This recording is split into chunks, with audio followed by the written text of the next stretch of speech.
Hello and welcome to the second of these videos for my Year 11 Latin class at Worksop College, looking at the Welsh Board's Books and Writers collection of set texts. I want to look today at Catullus Carmina 1 and the Horace poem 330, the final poem of his third book of odes. So one is the first poem of a book, one is the last poem of a series of books, although of course there is a fourth book of odes as well, but that comes later. So they are both sort of dedicatory poems, and they give us different impressions, as we'll see when we've translated them. But as always, I'm just going to focus here on making sure we've got the translation. We'll do a little bit of analysis, but we'll save the rest of that for lessons. So the first word of the Catullus corpus, Catullus's first poem, cui, the dative of the relative pronoun, to whom. So, to whom, and then we've got dono, I give, and then what's he giving? A lepidum, a charming novum libellum, a charming new book. Note the libellum, little book, it's a diminutive, a bit like, well, in fact, the same word that Martial uses for his books, but of course Catullus comes before Martial. So the first line, to whom do I give my charming new book? And then the second line continues the question and describes the book in apposition. So ex politum, the participle polished. Modo recently, so modo ex politum, recently polished, and then with what is it polished? It's polished with arida pumice, with a dry pumice stone. To whom do I give my charming new book, recently polished with a dry pumice? Then this question's answered, tibi Cornelii, to you Cornelius. So that's Cornelius Nepos, the historian, and we'll talk a little about him in lessons, I think. Why is he giving it to Cornelius? Namquae 4, to solebas, you used, and then solebas takes a prolative infinitive, putare, for you used to think, and then we go into an accusative infinitive, that meas nugas esse aliquid. My scribbles, my nonsense, my rubbish, he's being self-deprecating, there's a false modesty in this poem, my poems were something. So, to you Cornelius, for you used to think that my poems, my scribbles, were something. The next line we've got yam, tum, cum, so then, already, when, but something like then when, ausus es, you dared, but the unus is describing the subject, so at the time when you alone dared. What's he daring? He's daring to explicare, so again a prolative infinitive, to explain or to describe omne aevum, every age, Italorum, of the Italians, and then on what is he trying to describe or explain? That tribus cartis, in 3 books. Small book, cartis, it could be a slice of paper, so it's emphasizing that all the ages of the Italians on a very few number of pages. This, of course, links with Catullus's vision of what a poem should be. A poem should be polished. A poem should be short. History, everything should be short, very clever, very witty, not the long-winded poetry of the epicist. And therefore Cornelius, although a historian, not a poet, is writing very, very detailed and dense history in very short amount of words. So this carries on slightly. I should have mentioned. So we've got this cartis, which are the books or the paper, and they are described as doctis et laboriosis. So learned or very clever and painstaking. And then we have the explanation by Jupiter, if you like. So then when you alone dared to explain every age of the Italians in 3 books, learned and painstaking books by Jupiter. So every age of the Italians in 3 learned and painstaking books by Jupiter. Then we have little complicated libellis genitive, partitive genitive. So going with the aliquid, so whatever type of book, I suppose, this is, and quale cumque, however, good. So anyway, going back, habe, have, tibi, for yourself. Quare is just like a igiter, therefore. So therefore, have for yourself whatever type of book this is, and however good. Again, we get the possibly false modesty of Catullus. We're then, the quad is a relative, connecting relative, so we'll hold on for translating for a second.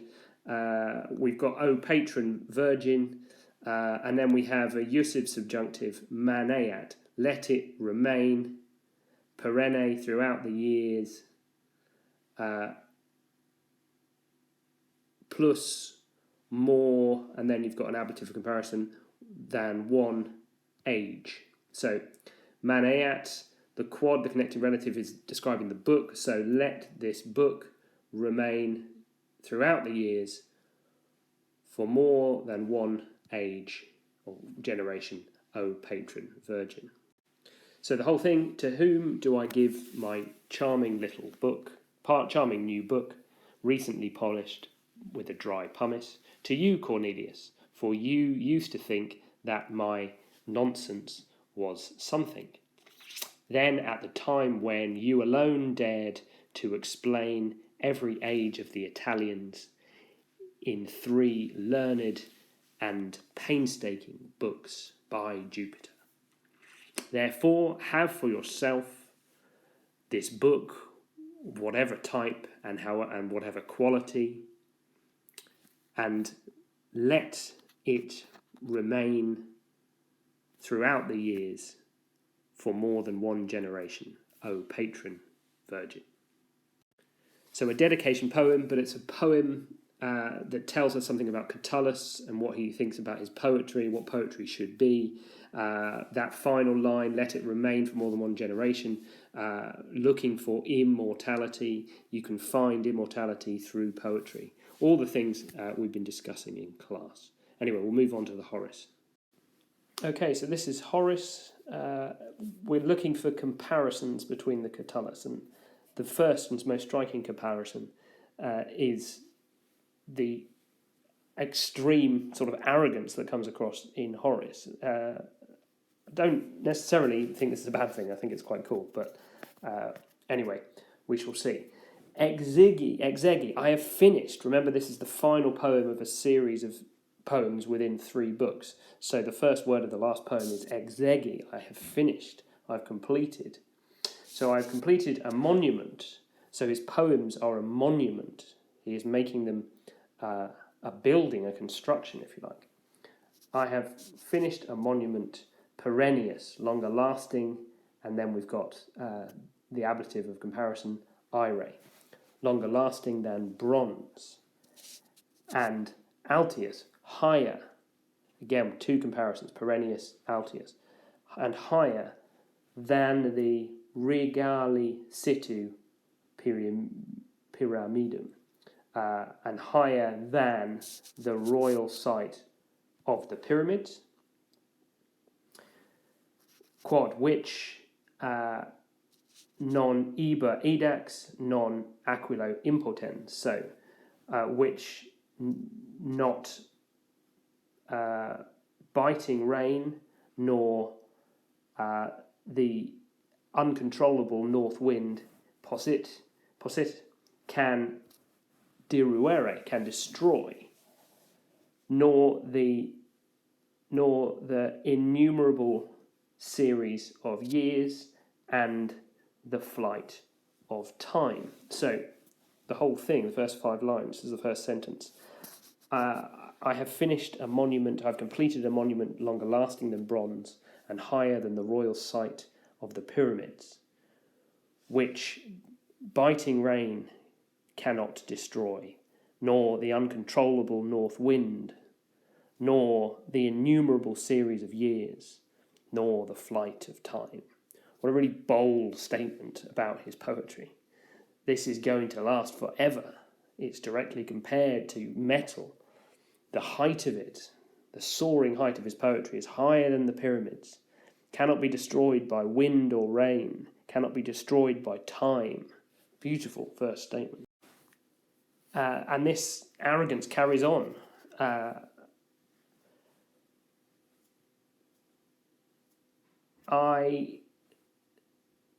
So Moria, I will die, but it's non-Moria, so I will not die omnis, entirely. And multa pars me, and a great part of me, vitabit libitinam, will avoid Libitina, who's the goddess of burial. So what it says is, I will not die entirely, and a greater part of me will avoid death, if you like. Libitinam, standing for death, the goddess of burials. And it continues, I will grow recens, fresh, vigorous, usque, continually, with, so ablative, with the praise postera of my descendants, of posterity. So I will continually grow fresh, grow vigorous with the praise, or by the praise of posterity. So every time anyone reads it in the future, he will become alive again, if you like, exactly what we're doing now. Horace lives, like necromancy. Dum, while the pontifex, the priest, scandet Capitolium, climbs the Capitoline hill, cum tacita virgine, with the silent virgin. So I will continually grow vigorous, or become alive, if you like, with the praise of posterity, as long as the priest climbs the Capitoline hill with the silent virgin. So as long as Rome stands, the Capitoline hill standing for Rome, the religion of Rome, the pontifex, and possibly a Vestal Virgin, going up to perform a ceremony. So as long as Rome stands, Horace will stand.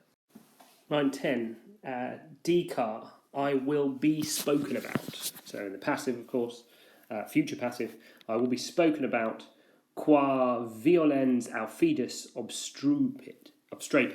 So where violent Aufidus roars.